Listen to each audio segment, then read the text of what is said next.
In this video for Math 98, we're going to cover problems from homework number 3, sections 12.4, and this is about adding and subtracting rational expressions. These are like problems 8 through 19 on the homework. Adding and subtracting rational expressions. Well, you might remember to add fractions or to subtract fractions, you need a common denominator. For example, 13 over 3 plus 11 over 3. Since you have a common denominator here,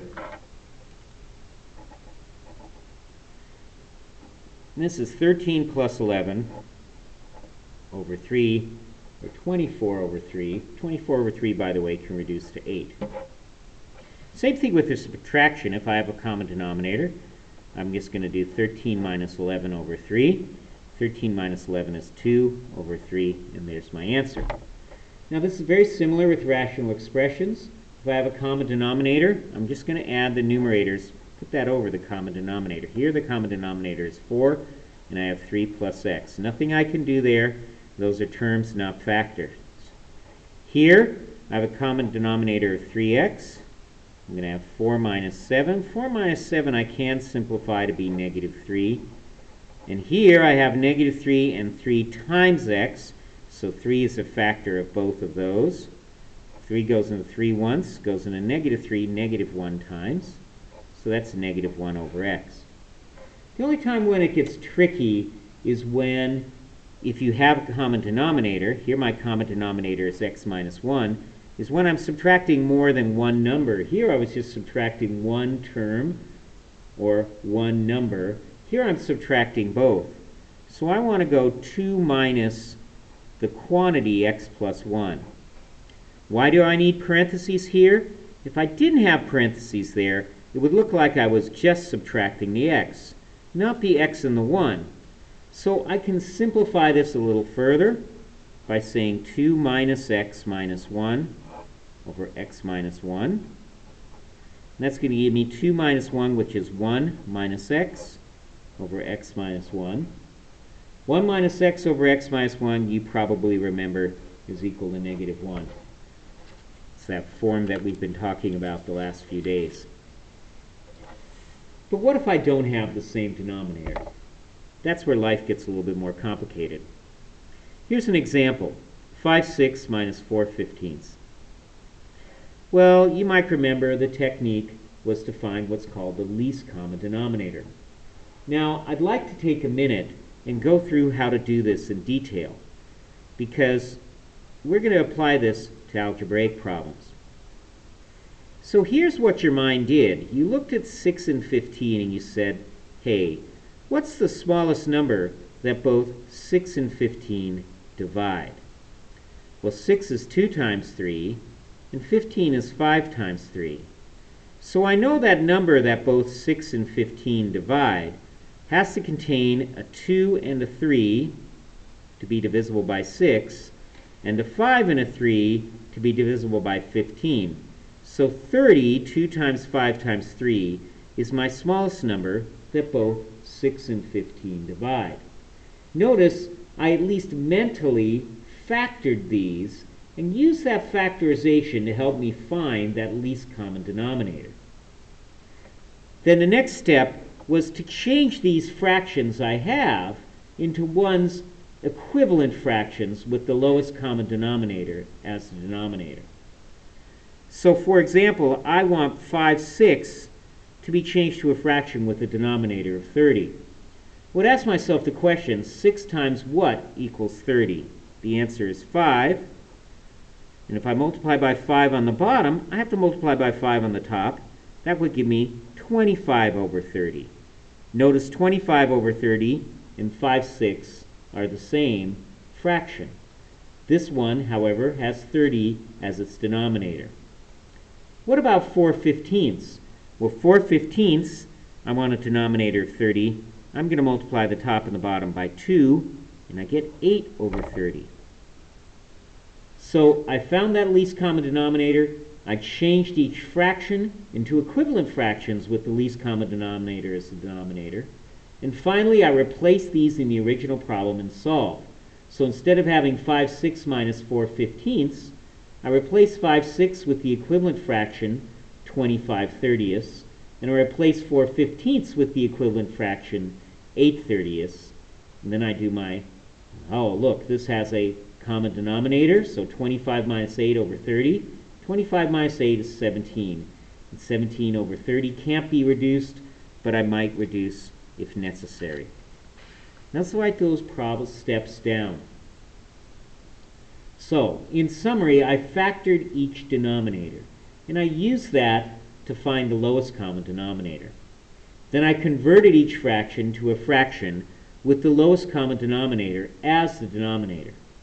Then I replaced these fractions in the original problem, and I added or subtracted as was indicated. And finally, I simplified my answer if necessary. So let's try these with rational expressions. This technique takes practice. You're going to need to practice this many times to really feel like you've mastered it. Okay, here, do these have a common denominator? No. But I have the denominator a times b and the denominator 5 times b. So what's my lowest common denominator? I need an a and a b so that this one will divide it, and I need a 5 and a b so that this one will divide it. Well, I already have a b, so I need just a 5 there. So 5 times ab would be my lowest common denominator. So I'm going to take 5 over ab, and what do I need to multiply by to get the denominator 5ab? Well, I'd need to multiply by 5, but I can't just multiply in the denominator. I need to multiply the numerator and get 25 over 5ab. That, and this is an equivalent fraction to 5ab. And then 6 over 5b, I'm going to multiply and get 5ab here. I'm going to multiply by a over a, and I get 6a over 5ab. So 5ab becomes 25 over 5ab, and 6 over 5b becomes 6a over 5ab. Now that we have a common denominator, I could say 25 minus 6a over 5ab. Notice I cannot simplify that numerator. These are not like terms, and I can't cancel the 5 and the 25 because this is a term, not a factor. Okay, let's look at another one. 25 over x minus 5 and 5 over x minus 5 squared. Well, my denominators are x minus 5 and x minus 5 squared, which is x minus 5 times x minus 5. I think this right here is the lowest common denominator because certainly x minus 5, this first denominator, divides this one. So I just need to convert this first one to the lowest common denominator because the second one already has that as its lowest common denominator. So I'm going to multiply x minus 25 over x minus 5 by something to get x minus 5 squared. What is that something? It's x minus 5. Now notice 25 times x minus 5 I can write this way. So this fraction is equivalent to this one. So I would have 25 x minus 5 over x minus 5 squared plus 5 over x minus 5 squared. So that's 25 times x minus 5 plus 5 over x minus 5 squared. Wow, lots of work here, but let's do the numerator out. 25x minus 5 times 25 is minus 125 plus 5 over x minus 5 squared. And finally, this reduces down to 25x minus 120 over x minus 5 squared. Wow. That can't be simplified. I could take a 5 out of the top, but it doesn't really help me. You might want to multiply out the denominator. Just see what WebAssign likes on this problem. Let's keep doing ones like this. As I said, they need practice. So here I'm going to factor the denominators. That was the first step. x minus 3, x plus 2. This is already factored. I think my lowest common denominator has to have an x minus 3 and an x plus 2. This already divides that, so that is my lowest common denominator. Now, if you don't like writing them out like I did before, you could just do this. Minus 5 over x minus 3 times x plus 2. And this one, I need to have a denominator of x minus 3, let me write that down, times x plus 2. So what would I do to this fraction to get this denominator? I would have to multiply this one by x minus 3 on the top and the bottom. Now be careful again, that's minus 5 minus the quantity x minus 3 over all of this.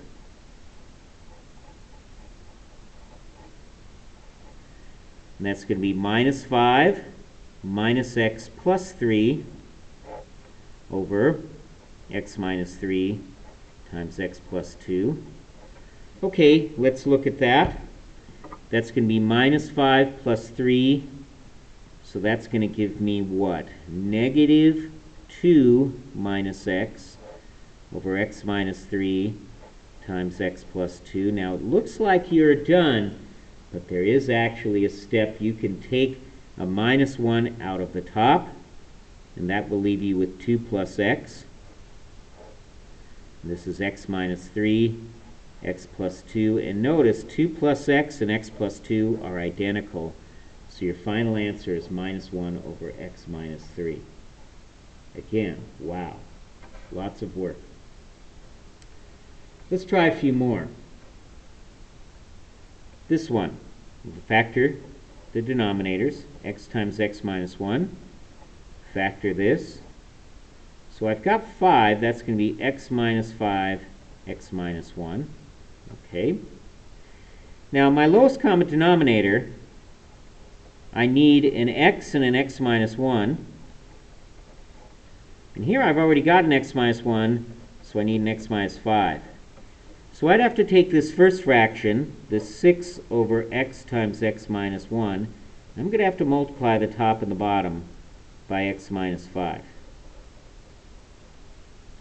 Take this second fraction, it's going to be an x, to get this x times x minus 1 times x minus 5, I'm going to have to multiply top and bottom by x, and that will give me my lowest common denominator. Now, this gives me 6 times x minus 5 plus x times x, which is x squared, over x times x minus 1 times x minus 5. Okay, 6x minus 30 plus x squared over x times x minus 1 times x minus 5.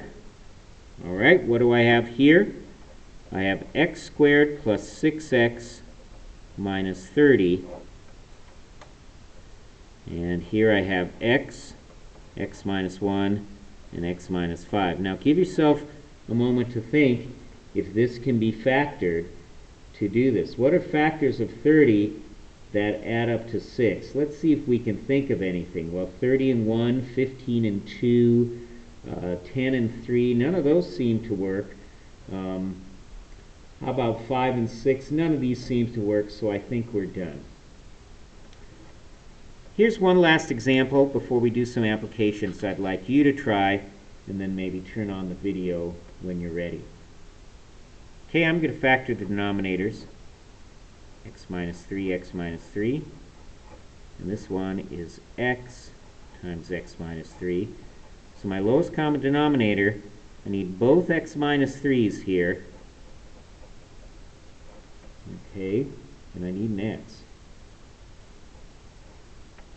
So I'm going to multiply this first fraction. I'll rewrite it here to make it a little simpler. Multiply this first fraction by x, top and bottom. Multiply this second fraction. I need 1 x minus 3 here.